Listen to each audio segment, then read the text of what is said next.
नमस्ते.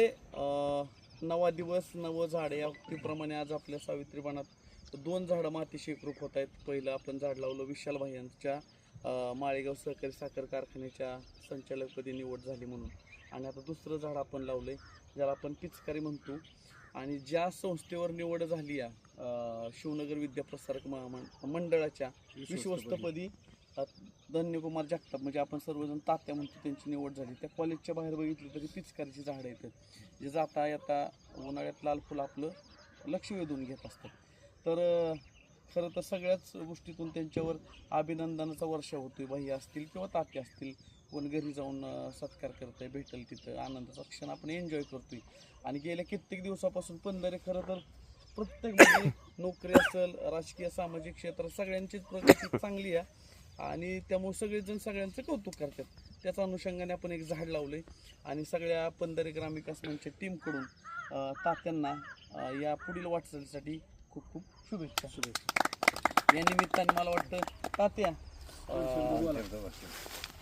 सत्कार तर सगळीच होत्यात, कुणी हार घेऊन येतंय, कुणी पेढे घेऊन येतंय, पण आज झाड लागतं या त्या निमित्ताने काय भावना आहे? एक आपल्याला झाडाची कमतरता असल्यामुळं वेळेत पाऊस पडत नव्हता, त्यामुळे जी तुम्ही आज 10 ते 15 वर्ष हातात कार्यक्रम घेतलेला आहे, त्याचं सर्व गावातून किंवा तालुक्यातून सुद्धा कौतुक होते. कारण आलं तर पहिलं ज्यावेळेस आम्ही आसमाच्या माळाला अभ्यास करण्यासाठी यायचो, फार हिटवर फिरत यायचो असं वाचत वगैरे हे ते बरं का, त्यावेळेस सगळं वशाड असायचं, ती बोराची बारकी झाडं असायची ती तेवढंच दिसायचं. आणि आज जर आलं तर ही सूर्यप्रकाश कसा चाकवतोय तसे झाडं पूर्ण परिसरातून चांगली हिरवीगार दिसतात.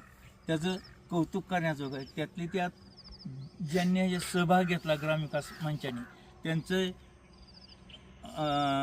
आयुष्यभर संपूर्ण 15च काय, पण एक वेळ अशी येईल की महाराष्ट्रातून ही बघा येऊन कौतुक होईल, एवढंच मला ह्या वेळेस वाटते. आणि सर्वांनी कौतुक करण्यासाठी प्रत्येकाने झाडही लावलं पाहिजे, त्याची प्रगती, झाडाची प्रगती केली पाहिजे, तरच ह्या मंचाचं महाराष्ट्रात नाही तर देशातसुद्धा नाव होईल असं मला मनापासून वाटतंय.